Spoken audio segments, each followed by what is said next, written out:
Welcome to the Hedgineer podcast with your hosts, Michael Watson and Jhanvi. Hey everyone, and welcome back to another episode of the Hedgineer podcast. I'm your co-host, Michael Watson. And I'm Jhanvi.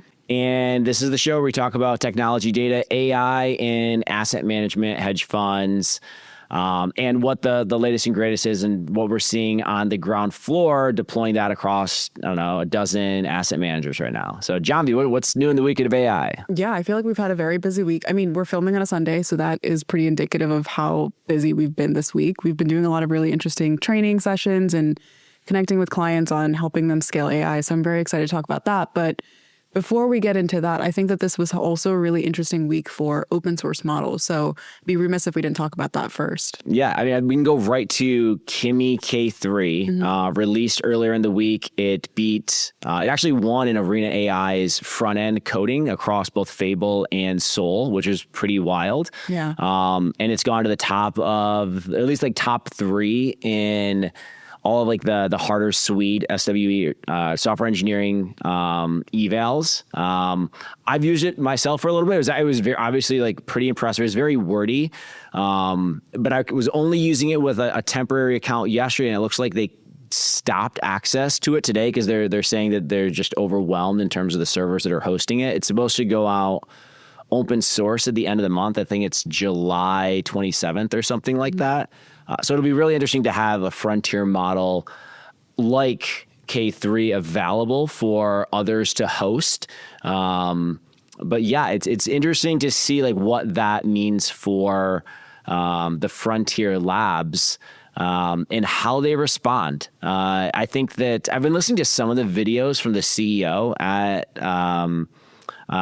Kimi Moonshot, and he's got like a really good perspective around what wins right now within AI. And I think he's highlighted that it wasn't Opus that made Claude and Anthropic great. It was the ecosystem and the agent enablement that they built on top of Claude that allowed the level of especially enterprise adoption that we see today to be possible. Like the models are great, but it was really the ecosystem and the UX that they built on top of the models that made rolling out Claude the default choice of most like of our clients and other clients out there. And to have their CEO, I think, really realize that. And at the same time, building a frontier model that he's also open sourcing, or they are open sourcing at the same time, really makes you question what does that mean for the future of Anthropic and OpenAI.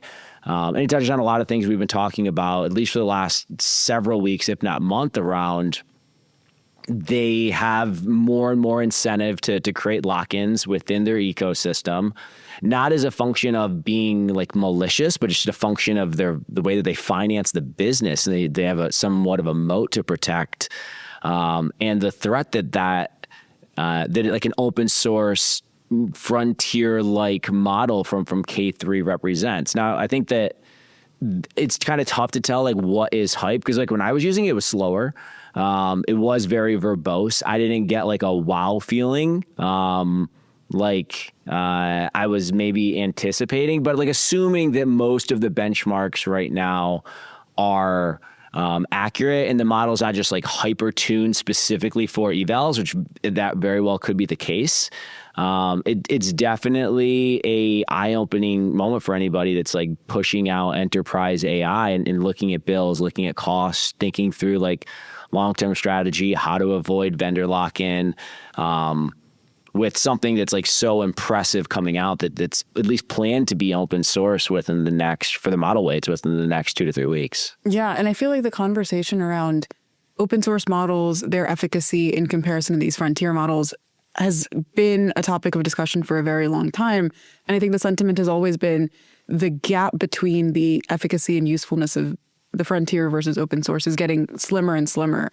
And so the fact that we are now talking about potentially having an open source model that might not be as good as Fable, but is still mentioned in the same breath as Fable and Mythos, this soon after those models launched, I think is I think it's wild. I think it's like nothing short of wild. Like, yeah. I think the fact that people can start potentially downloading and training their own models and it be as good as Fable or Mythos within less than a month? Like, that's crazy. Yeah. I mean, it's going to be tough to download. Like, you're going to have a pretty beefy GPU and a lot of memory bandwidth and like some serious hardware in order to like download. But there's plenty of neo clouds out there that will gladly host and help fine tune serving up an open model like K3. Yeah, that's what I meant. I meant I know for sure.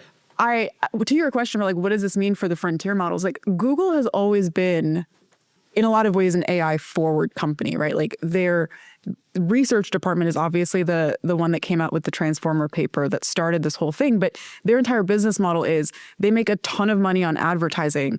They then use that money to fund research. And so I think that these frontier models potentially could do the same thing. Like, you've got all these open source models that you're interested in kind of hosting yourself. We've got the compute in our data centers, like similar to what Elon did, similar to what Mark Zuckerberg is potentially going to be doing if his AI initiatives aren't successful. He's like, we've got all this compute. Let's just sell the compute and then use that potentially to keep funding new projects. Mm-hmm. Yeah, I mean, like it's also interesting to see like companies like Grok with a Q, as well as Cerebrus, which have fine-tuned like TPUs or fine-tuned chips specifically for inference to start tweaking that for something that's open source like K3.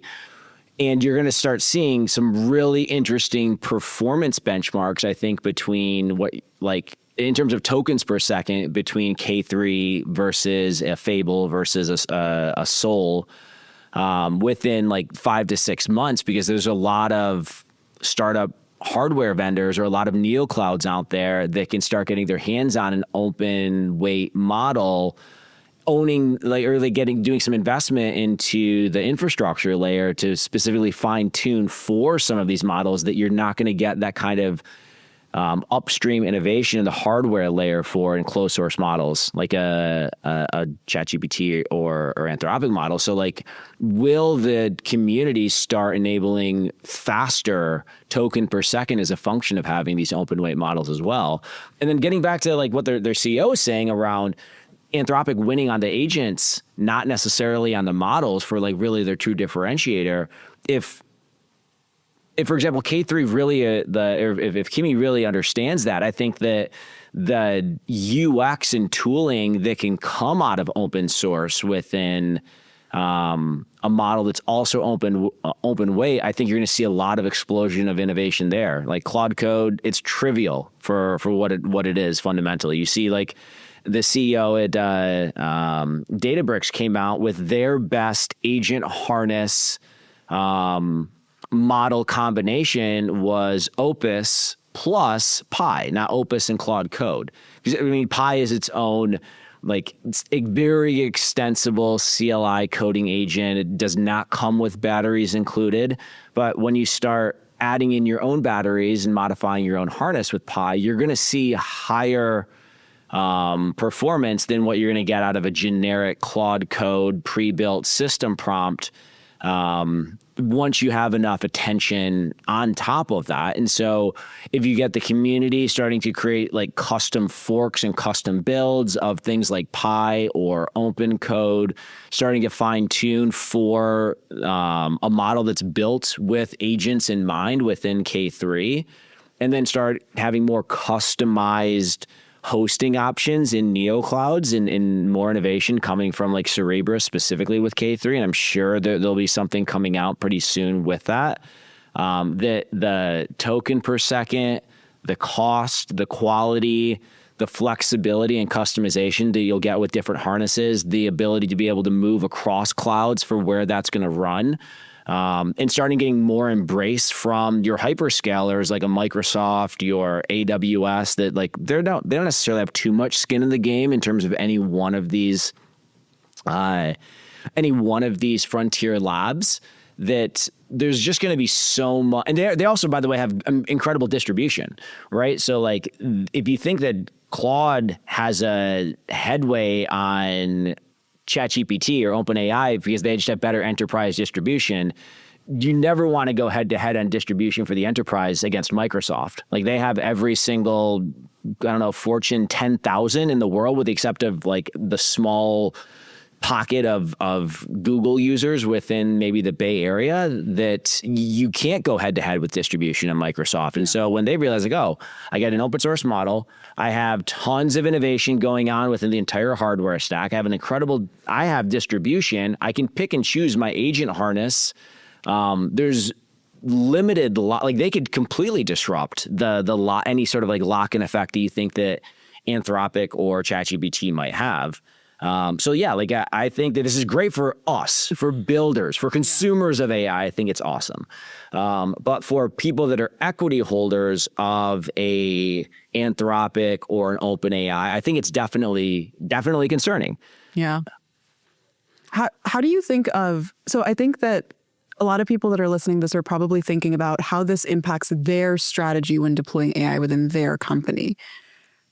Do you think that, let's take tech companies out of the mix, because tech companies are kind of doing their own thing for a lot of different reasons. But if you're like a non-technical company, let's say you're a hedge fund or you're an asset manager, or you're like a VC, whatever, should you start thinking about this development when constructing and building out your own AI strategy? If you're like, hey, maybe open source is the way to go, or that's where the future is. I do think that there's a danger in people reading this and then thinking that it is the next thing to focus on. I think in a lot of ways it's like putting the cart before the horse. For sure. Yeah. So I think we're like trying to think a couple steps down the line. Yeah.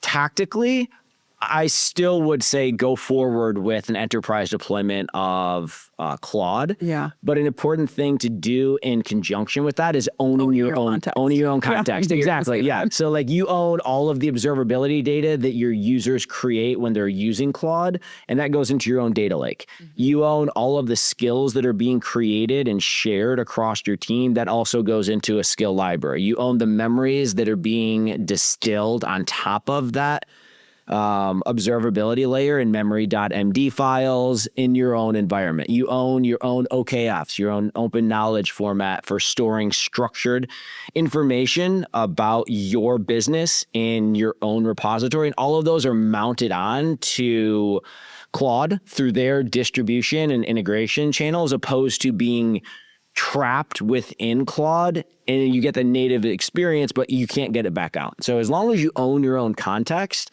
that allows you to be able to bolt on that skill library, bolt on that memory, bolt on your open knowledge format onto a new agent harness or a new AI ecosystem, that you carry that information, that data with you wherever the new AI functionality goes. And that becomes like, that's your wagon on the Oregon Trail, that wherever like the journey leads you to go next, you make sure that you have everything you need in order to survive any sort of like storms, hurricanes, like blizzards that are eventually going to come and disrupt your business. But you make sure that you have what you need to survive. All of your data is within your own ecosystem and your own cloud, and you bring that with you wherever the future AI options are going to be. And some of them are going to be more diverse than what you see in like the single Anthropic silver bullet that you have right now. But yeah, it doesn't change anything today.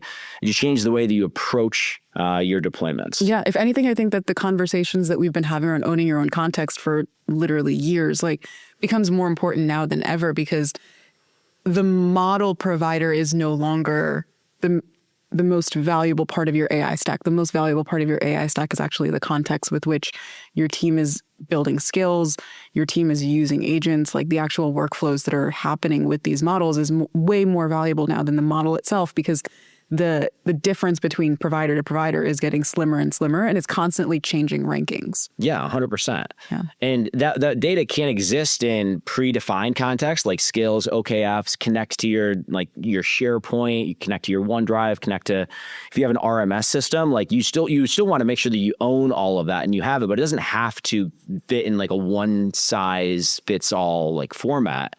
It also might eventually make its way into fine-tune weights, right? Like you might do post-training at some point in the future, but you want the data that does that fine-tuning, and so that it's not the weights that ultimately become your asset. It's that same data that you've been a steward and a governor for at the enterprise level for a while. So eventually you might be making your own models, but it's not even going to be those models that are going to be the most valuable asset. It's the underlying data and infrastructure, not even infrastructure, the underlying data that you own that creates those model weights. Because let's say the model weights are going to be great in 2 or 3 years.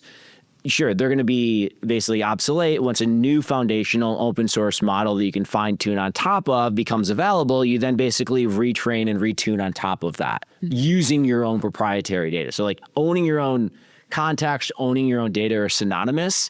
And then eventually that might be you make your own model, but the value is in the model. Again, it's going to go back to the data that you had that was proprietary that you used to train that. And that will never change. Like that's always going to be your most valuable asset. And you got to safeguard that with your life as an organization. Like literally that is your organizational's lifeblood that you don't want to be giving up. Yeah, 100%. So what's happening at the same time, and we touched on it last week, is Anthropic is starting to redact more and more information that they're making available to customers when using their products around what Claude's reasoning is. We touched on how Cowork temporarily redacted all of the system responses. And they've also changed the policy for Fable as they've rolled it out to have a 30-day retention policy. So they have waived the option of having ZDR with any usage of Fable. So ZDR is short for zero data retention. A lot of enterprise customers want guarantees from Anthropic that none of their data is being retained. One, to like fine tune or train on top of, but also for any sort of information security risk that they don't want their information sitting on another company's servers and potentially enabling a leak of that information to a third-party hacker or whatever. They just don't want the risk. Yeah, I think in one interview, Dario said something like, for every session that you do in Claude, it doesn't store every single turn. It just has an LLM summarize like the theme of that session and then stores it somewhere.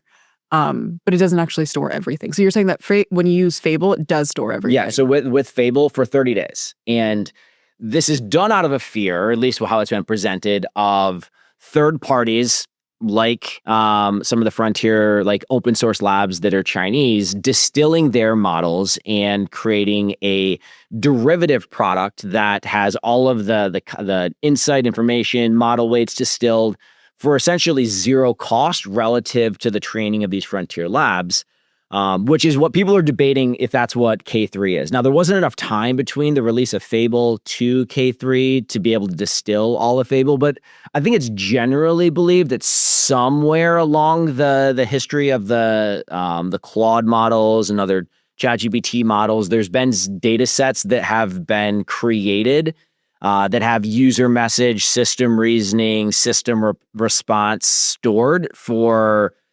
distillation into some of these open source models. Model distillation, just using the conversations of a good model as training data for a new model? Yes, as well as the reasoning. It's probably the best training data that there is, because it's the exact use cases that are being captured and then being trained on and reused. Now, so like there's a concern about that within Claude. Now, but many people that are more on the, like, I guess, libertarian or humanitarian perspective are saying like, well, all OpenAI and Anthropic are doing are distilling all of human knowledge, which we've collected or we've aggregated, organized, structured in the form of language, digitized in the form of like the internet as a society.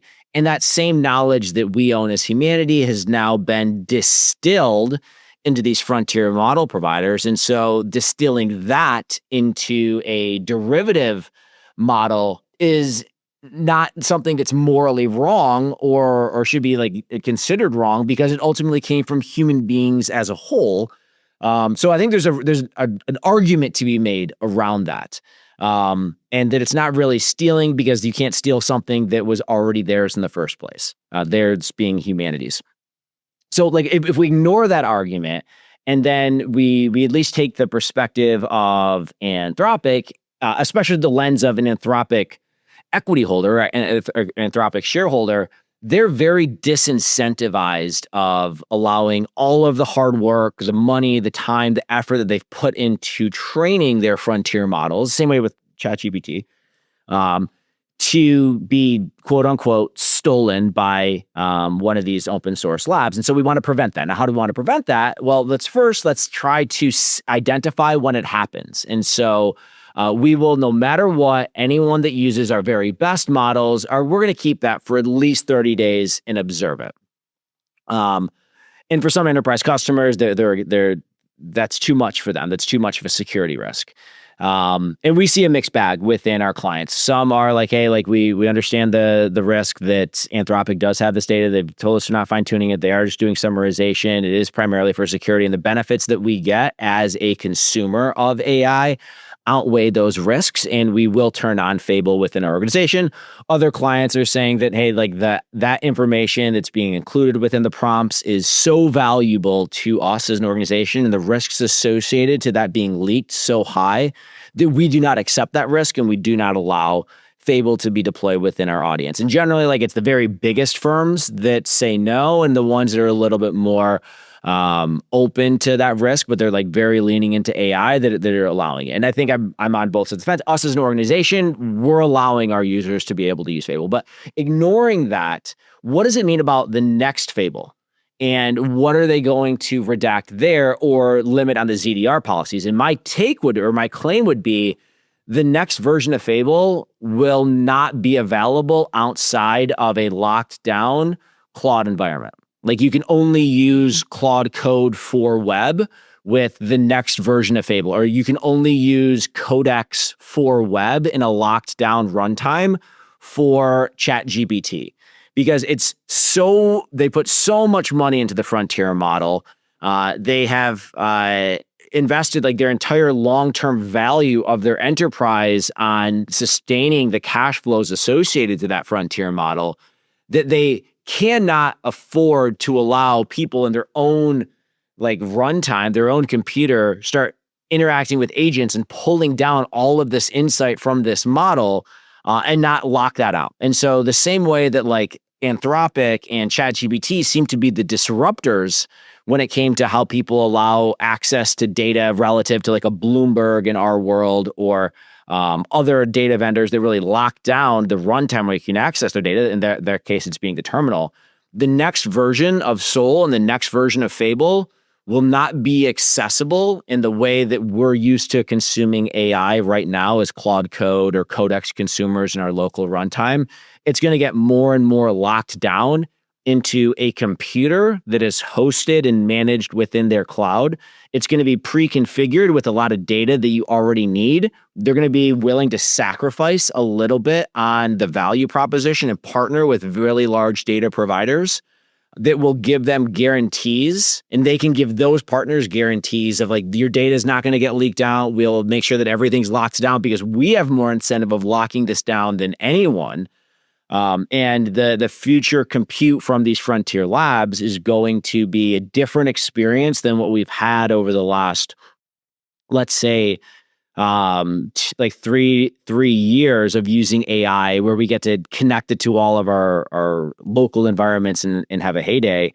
It's going to start getting locked down because they can't afford for it to get leaked in the way that it is right now. And the ZDR policy with Fable, I think, is just a pretense of what's to come. And I think that's going to be unfortunate. But again, I think that's going to be a segue and an opportunity for a lot of these open source model providers to make inroads into enterprise, make inroads into like most users' early adoption of using these models.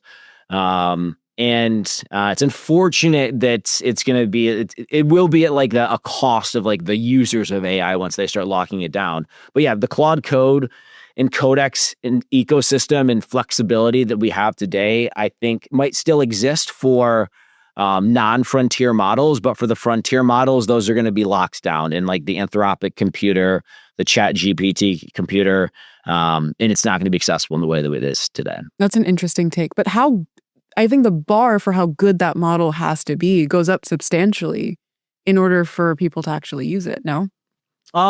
Yeah, I think it does. Yeah, like it absolutely, and I think it will. I feel like if even with, let's say, Opus, right? Like Opus solves 98% of my problems, right? So why would I ever, even if they built a model that was better than Fable, if they were like, hey, you can't actually get access to the context of reasoning or the data the same way that we can for Sonnet and Opus, probably wouldn't use that model. I don't know. I used Fable yesterday. No, yeah, yesterday I one-shotted. I want you to create for me a Anthropic quality teaser for a new skill that has a Google style, type the skill and a description into the text message prompt, and then have it zoom through, calling the tools, building out, doing the reasoning and producing the end report, and then show a single report as a way of marketing the release of a new skill. And I one-shotted it, and it pulled in like all these really interesting like video editing tools and like audio editing tools, and made this amazing like GIF. And then I like made a couple replies to it and said, convert that to a skill and upload it. And I didn't obviously look at the code at all, but being able to produce like a high quality graphic and and just looking at my phone on Claude Code for web on the go is like an idea, and have that idea be like a real thing and push to our skill library. Opus couldn't have done that. And it definitely wouldn't have given me like real-time video views of like how like it looks along the way. And I think that the next version of Fable and Soul, I think are going to push us to our limits and our imagination of what we want the model to do for us. And I think that it's changing the way that I have to think about what's possible and like raise my bar of like what I could be doing. And I think only these frontier models are able to then meet me there. I get that, but when you describe that, to me, the value prop of what you're describing is more the workflow than it is the model, right? Like if Claude, for example, came out with a fantastic video creation tool, kind of similar to Google, right? And it was able to build videos with very high fidelity, always used your logos, which is always a problem with Claude, always used your kind of design guide or your UI toolkit, whatever. That would be really interesting. And like I would potentially use that even if I didn't have complete access to the reasoning underneath. Like, I think that the root problem of all of this, I don't have a solution, but the root problem from my perspective is that research has historically never been a capitalist endeavor, right? Like research or moving society forward and building knowledge as a collective species has always either been funded by large companies where their primary revenue stream is something else, like Google or like pharmaceutical companies, or they're funded by the government, like research labs at universities. And I think what Anthropic is trying to do, what OpenAI is trying to do, they're finally getting to a place where the research in and of itself or the model in and of itself is not differentiating because everyone else is catching up to it. Like when ChatGPT first came out, they were the only ones that were doing it. So it didn't necessarily matter whether it was research or a product. It was just a model. You could type in questions, you'd get answers out. Now I think that the focus is going more towards the actual product and the user experience around tools like Claude Coworker, Claude Design, or Codex. And like the product is the thing that actually generates the revenue. The model itself isn't. Right. I do think that the efficacy, like the quality of the model allows for more autonomous work to be done without me having to reframe or recontextualize the problem statement, because the model is able to reason its way through it. And I do think, and I see it, that these frontier models, like Fable, can reason through an ambiguous problem statement more effective than Opus can. Now, I might, once I want to go and like fine tune it and harden it, switch to something that I have to have more control and iteration on. But for being able to come up with what would have been with Opus a unrealistic expectation of one-shotting and letting Claude Code for Web run with it with Fable is now something that I think is actually like doable and reasonable with a higher quality model. 100%. But like you were able to build that video with Fable because it just has a ton of parameters and it's a really good model. But the actual output probably wasn't as good as something that you would post on LinkedIn tomorrow. Sure, right? because I haven't even spent any time with it. I literally I one-shotted it. But what makes Claude Code and Claude Design, in my opinion, such great products is because they were built for very specific purposes. And therefore, they were able to engineer solutions to very specific problems. You can go to Claude, you can go to Cowork and turn on Fable and have it design a user interface for you. And then you could do the same thing in Claude Design. It'll be way better in Claude Design because it was built for that purpose. Same thing with Claude Code. It's really good at programming because it was built for that purpose. I guess my point is that building a product around these models that actually have a very specific function and purpose is the thing that I think will differentiate them versus just the models themselves. Yes. And I agree with that. I think for when the product doesn't previously exist and it is just a conceptual idea, there is no product to necessarily be built. Yeah. That Fable is very good at building that product, and then using the product you no longer need Fable for. Like you can just execute using a sonnet and an opus. But when that product doesn't exist, the idea is very ephemeral, and you need to translate that ephemeral idea into the initial product. I think like that's where Fable's really strong. Once that product exists and it's focused more on execution, then I think that a lot of the models that we have today are totally fine. But where you have to create that product out of nothing or out of like a relatively nebulous amount of context and information that you can piece together or try to articulate as best as you can, I think that's when the frontier models start shining. And I think that that's kind of what I was getting at. Whereas I get more value out of yes, that product that you're describing auto-generate the video to create a marketing piece based off of a pre-existing skill or a pre-existing skill to create then some examples. Yes, if that product exists for that, that'd be great. But if that product doesn't exist or that idea doesn't really exist, using a frontier model to at least figure out the framework for it, I think is really powerful. Yeah. But imagine if Anthropic started building out those types of tools like Claude Design, Claude Video Creation, Claude Cowork, Claude Code. You could use whatever model you want underneath. You just have to pay Anthropic a subscription to use those products. I think that'd be incredibly successful. Yeah, of course.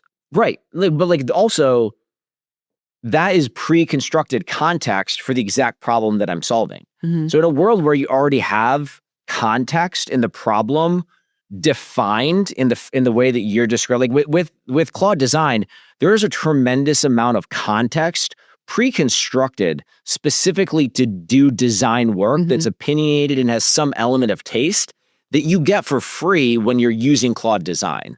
And in a world where you have predefined context versus a world where you have raw model reasoning, for a long time into the future, the predefined context and taste and structure is going to be raw model reasoning, because all the raw model reasoning is going to do is ultimately distill into something that probably isn't too dissimilar than the context that has already been pre-created with something like design. Because they're both building off of the same fundamental intuition and knowledge that humanity has. And if you already have a problem solved, you create the context around it, you store it and say hey, model, opus, you don't need to be a genius. I've already told you what to do. Just go and do this. It's going to execute. Yeah. But worlds where we don't have that predefined context, I think that's where having the frontier model and having that power is going to be something that's going to be, it's definitely, that's the differentiator long term. Yeah. I also think that is a fascinating take. The idea of all of these models are being trained on all of human history and knowledge, and therefore, to a certain extent, it belongs to the people. I think Bernie Sanders and a couple other politicians used that as a case for building out a sovereign wealth fund and essentially seizing a percentage of Anthropic and OpenAI's equity. I don't know if I agree with her or if I disagree with it. I just think it's an incredibly interesting take, and it's not super far-fetched. Yeah, it's not. I do think there's an element of asset seizure that obviously rubs me a very wrong way, but I can empathize with that knowledge already existing, and they're just distilling it into a way that makes it more consumable. But to some extent, that's kind of always the case with any sort of or most patents, most IP law. But I think the main difference here is now these model providers are openly admitting to the fact that these new models are being built by the AI that preceded it. So the point that you were making around model distillation essentially just being another derivative of exactly what these frontier models have been doing with human knowledge, like it's turtles all the way down. So for the first time, IP is being built by the foundation underneath it, not by actual human people. And that IP was, or that IP was ultimately built by humans, which didn't get the accreditation or the compensation for that. And now you're trying to do it through the courts, like, oh, let's find the people that will sue us for IP infringement and make deals with them. So like, let's make deals with New York Times, or let's make deals with like a Reuters or like the AP, because they're the only ones that are really going to sue us. Like, are you ever going to have a class action lawsuit on humanity against an OpenAI? I mean, I think you very well could. Maybe. Like, yes, because like it was probably crazy to, like, if you look at Facebook right now, where you see the class action lawsuits that are coming from children between the ages of like anything up until like the age of 18 for like 10 years ago, when there was very little thought around access to people under the age of 18, to social media and like the long-term effects of social media, where now we realize there actually is some damaging effects, and you have this retroactive punitive class action lawsuits on anyone that was potentially negatively affected by it. Now, would you have said 15 years ago that Facebook is going to have a class action lawsuit potentially of a total settlement value greater than the current market valuation of Facebook is today, given the fact that it's practically $1 trillion? I don't know exactly where it's at. You say, oh, there's no way that there would be a class action lawsuit on behalf of every person under the age of 18 against this like internet startup company. But yet here we are. And so will you see a scenario, especially in a more polarized AI world, 15 years down the line, where you end up with a retroactive class action lawsuit on behalf of humanity against some of these AI labs? And I think that that's totally reasonable. I think one of the areas that I'm concerned that might be a defense against that is the asset seizure of assets right now. So it'd be like the American people suing themselves. And the labs that give equity to the US that allow for that create an incentive structure for the government to protect the home team. And then you start allowing governments to distort open markets in a way that I think could be very unhealthy. Like, for example, if you start seeing a scenario where open sourced Chinese labs start putting a significant risk on the equity value of U.S. frontier labs, primarily OpenAI and Anthropic, where their equity, let's say, could go to zero or like go to $100 million. Let's say like, $100 million, right? It's currently at $1 trillion, like losing essentially $1 trillion for OpenAI, $1 trillion for Anthropic. And also, like, they have these commitments to NVIDIA. You're going to see a huge compression in multiples for like all of your FANGs. Like, a ton of people probably have a lot of debt exposure. I mean, we're not talking about like a financial crisis, but maybe like an early 2000s .com crisis, where it's maybe like, I don't know, let's say $5 to $10 trillion in market capitalization and global equities lost from a .com bubble. Like, let's say that is something that would happen if there is a significant threat to some of these open source labs on the major U.S. labs. But now the U.S., one, are they too big to fail? I don't know, maybe. Like, that could cause some systemic risk. Let's like do either capital injection or maybe not allow open source labs to be more, get more adoption in the U.S. But when they're also an equity holder of these as well, like, well, now you're messing with U.S. treasuries, U.S. equity. Like, now they have to protect it. And so having this asset, like having like a certain portion of equity held by the U.S. government from these labs that are feeling so much pressure, I think is picking a winner way too early, when we probably made some sort of emotional investment decisions in this land grab for AI that we will regret in the future. But by allowing the U.S. government to some way protect these labs and also protect investors from learning their lesson, I'm not saying that they are, but I'm saying that like governments can distort this in a very unhealthy way, and they will protect them far beyond that they need protection if they also have equity ownership within them as well. And I think it's also going to come as a cost to consumers over the long term for sure. So like, yeah, that's a fair point. But to be devil's advocates, like other, I guess Anthropic and OpenAI are private, so it's slightly different. But like other governments make these bets all the time, and they benefit from American innovation and productivity, right? Like at my old job, I had a couple clients that were sovereign wealth funds, so I could see all of their equity holdings. And a lot of them were obviously American companies. And so it's kind of crazy to think that citizens of XYZ nation are benefiting from the growth of these large tech companies, and we are the hub of technology. Yet I don't benefit from that as a citizen of America.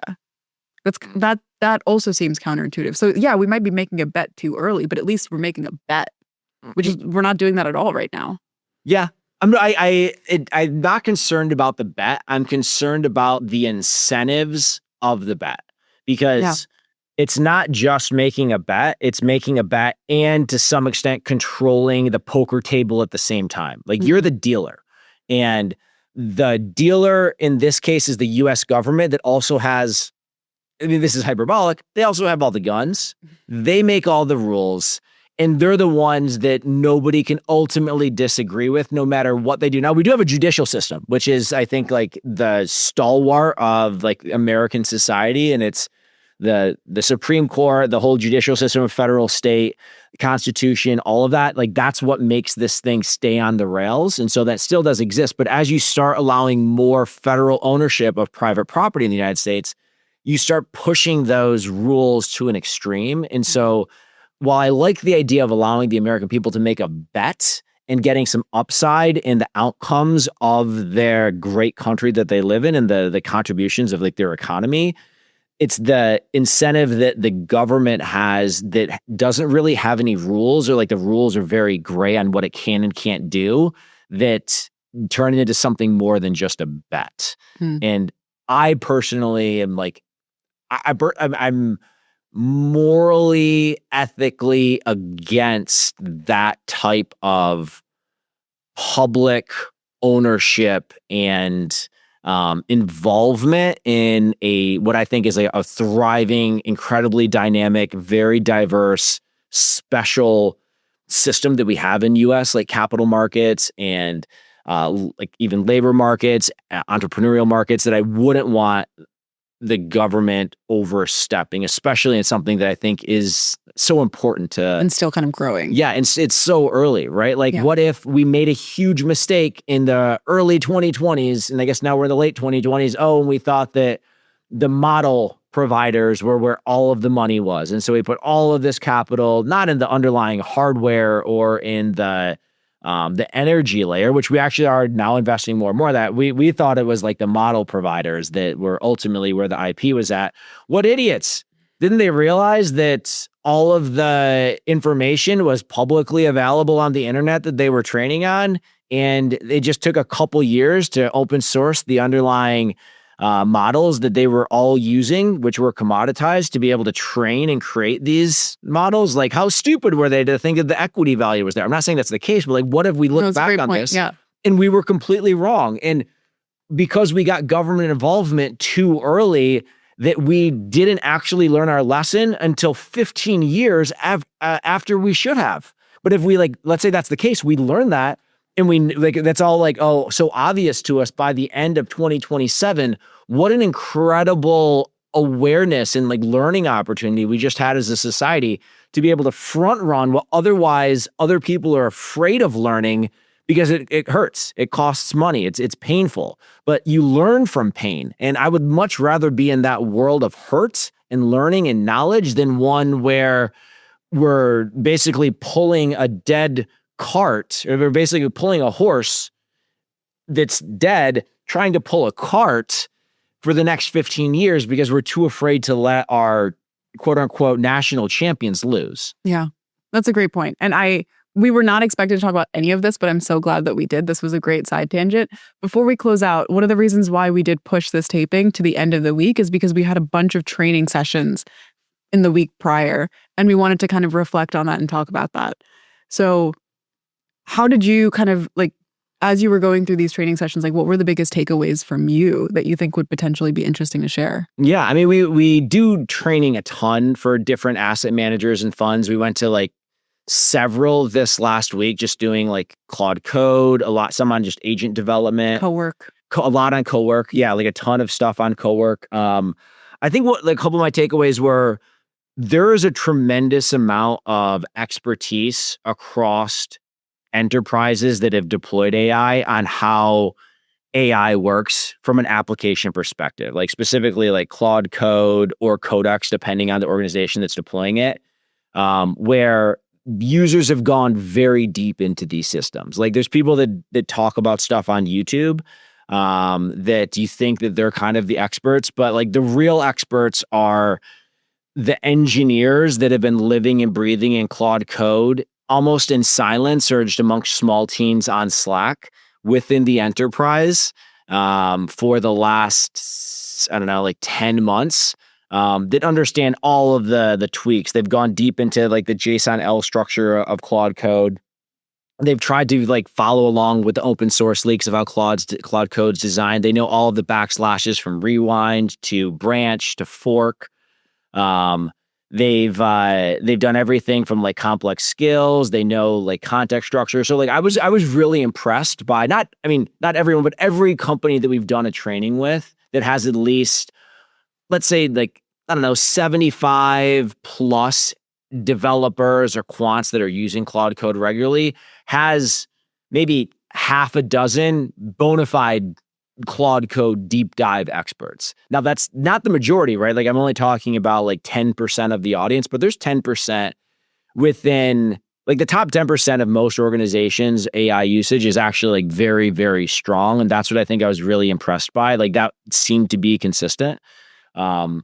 And then one thing that I like when we're doing the trainings, like, oh, this person like honestly has spent like as much time on this thing as me. How do I help that top 10%? Because like the other 90%, I think there's something that we have to share. Like we spend all of our time on this thing. Like the 90% we definitely can help. But where I'm gravitating towards is like, how do we help the top 10%? Because I think that is really interesting because they're all starting to struggle on similar types of problems. Because the 90% is just like, hey, these are best practices. This is like what a skill is. This is how you think about managing your context within a session. This is when you want to be able to fork to a new session, when you want to delegate to an agent, when you want to be able to start a new session, clear an existing session, how you think about effort level and model level, when's the right one. Like that's valuable to like 90%. But the top 10% is where I couldn't stop thinking about, I think, in what we do to help them. And for a lot of that, it's, I guess, two pieces. One is how do you allow that top 10% to share more effectively with the other 90? Share their context, share their like Claude.md setup, share their skill.md setups that they're using, share the skills that they use to create skills with everyone else. And so like breaking down the silos for the top 10%, I think is incredibly important because they offer so much value to everyone else. So that's a lot of what we do at Hedgineer. Like that's what our whole platform is built on, is how we enable skill sharing, agent sharing, knowledge sharing in the form of OKFs, and other assets that are configured, structured, high quality context. So that context isn't just available within their local Claude sessions, but available across the enterprise. So that was like one takeaway, is like, that's something that we need to continue to push on. I think every company needs to push on, is how do you identify your top 10% and then give them systems and tools that help them scale across the rest of the company. So by figuring out where their high water mark is, make that everyone's high water mark.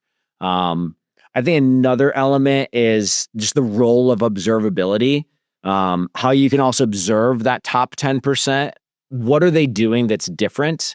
And then help them figure that out as well. Help them learn at the same time. What can they do to get better? And I think the observability, again, it's great for the other 90%. Like what can everyone do across the firm that could be generalized in terms of organizational skill, or how do you do training sessions geared toward just one individual user, but making sure that observability component of what every prompt they have, every system response, every tool call, every skill call, every agent call, every system reasoning flows into the same data lake as everyone else in the organization to then be able to pull out insights. So like that was the second one. And in making sure, like, for me, like that's we spend all of our time on in the business, but like those are two, but like that it's the top 10% of AI users in figuring out how do you help them with either training or tools or systems that I had the best takeaway. And like oftentimes I love having them tell me, like, how are you solving certain problems? Like, you've spent the specific problem you're thinking about right now is probably more time than I've spent on that very exact same problem. And so those types of idea exchanges are awesome. Yeah, it's also interesting because we've been doing sessions across clients that are also subscribing to our platform and clients that aren't. And so I think the biggest takeaway for me is even within the top 10%, I think the top 2% when it comes to AI usage, I think they are way further along than I thought that they were. And I think that they're moving at a speed that is faster than I originally expected. However, when I look at the adoption of the entire 100%, I think it has slowed down a lot more than I expected. Like, it's going a lot slower than I think. And I think that part of that is process. Part of that is why we're building what we're building at Hedgineer, because we see that. We've seen that problem years out and we're building towards it. But if you don't have a very systematic process in how you can disseminate that knowledge from that top 10% down to the 90, and it's not just a tech problem, it's also an operational problem, it's a people problem, it's a politics problem, right? So getting people to change the way that they do things in a very drastic way, I don't think that people have that figured out yet. Yeah. And part of the reason why they ask us to come in is that, where it's like, we've got a couple power users that are doing really cool things. Even in the engineering world, where in theory, you can commit all of these skills to a repository. Everyone knows how to use Git. Everyone knows how to pull things down. Everyone knows how to use Claude Code. But even in that world, engineers are building skills in silos. Engineers are building best practices in silos. One project has very different file structure around AI versus another one. And I think that there is very little direction, and therefore things are stalling in a way where I think January to March of this year, people started moving really fast, right? Claude Code, Claude Cowork, people started using Claude Code even when they weren't engineers. Like, I think Q1 of 2026 was this like rapid growth where everyone was trying all these new things. Now, as we enter Q3, I feel like people are starting to feel, I don't want to say fatigue, but I think fatigue, right? It's like the thing that they thought was going to be amazing. Like, oh, I thought agents would be running everything by now. And that's just not the case. Yeah. And it's not that House of Cards are starting to show, but you had this massive adoption, to your point, Q1, Q2 with Claude Code and Anthropic. And there were like systems built on systems built on systems that nobody was really looking at for the first half of this year. And I think even users, part of the fatigue is like, hey, I'm the power user, but now I'm getting exhausted because I don't even know how I'm supposed to take what I have right now and like scale that what's the point? to other people. Yeah. And then there's other people that are saying like, hey, I see this person like James is incredible with AI. What am I supposed to do with it? Like, he's showing me these awesome dashboards and these tools. How do I use that? How do I get that? It's good. I can see it. I just can't get it. And does that mean I'm bad at AI? Do I have to go and recreate it? Or is this just not worth it? And in figuring out how we get that person, it's oftentimes maybe James's boss or like somebody that is like a champion of AI in the firm, and James might be the analyst and they want to get what James is producing, but they can't quite mirror his workflows. And James doesn't know how to give his boss his workflows. He's trying to teach him how to use GitHub, and his boss has never written a line of code in his life, let alone want to learn what Git is. And James and their boss are then kind of stuck. And that's just two people, right? Yeah, Imagine that scaling to like several hundred. Yeah, and like that, those are the worlds where we thrive in. Like, those are the problems where I think that we spend so much time. And like, how do we help that like top 10% in like get unlocked to the other 90%?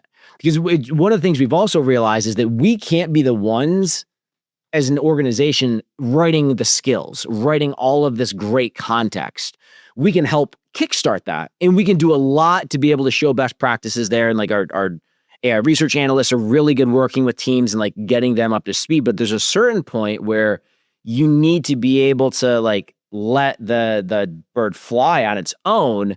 And that's when like the people that are flying are that top 10%. You need them to ultimately be creating the skills, doing the system curation, teaching other people, oh no, this is how you use this skill within Anthropic. Or like you don't have to type it directly. Like it's designed in a way such that it automatically works. Or this is how we've separated our agents from our skills. And all you have to do is go into your Codex environment and start working on what you're already doing, and it's right there. Or we've worked with Hedgineer to build out a version of our CRM so that like you have access to all of the investments that we're currently like looking at or everything that we've made in the past. And this is like how we've configured it to work with our skills. And so we have this cohesive context layer of both data and workflows and general organizational knowledge structured in a way that you really can just go and get that aha experience in chat by asking relatively simple questions, and your system knows what information it needs to answer them for you. And it's really that top 10% of users that are doing God's work, and we're just trying to find a way to enable them to be able to get connected to the rest of the business. Yeah. I think that being that top 1% is a lot easier than people think it is. Like figuring out how to use AI just in your own little isolated silo, I think is so much easier than people think it is. People find that very overwhelming, especially if they're not an engineer. But I think that scaling that best practice across a business is way harder than COOs realize, way harder than people realize. Totally. And with that, Jhanvi, sounds like it's an episode. So thanks everyone for tuning in. Again, I'm your host, Michael. And I'm Jhanvi. And this is the Hedgineer Podcast. You can follow us on LinkedIn, Instagram, or Twitter, or follow us on Spotify or Apple Podcasts. And until next episode, we'll see you later. The Hedgineer Podcast releases episodes weekly on Tuesday. Our hosts are Michael Watson and Jhanvi. The Hedgineer Podcast is produced and edited by Aaron Free. Follow us on your social platform of choice and reach out to us at podcast@hedgineer.io.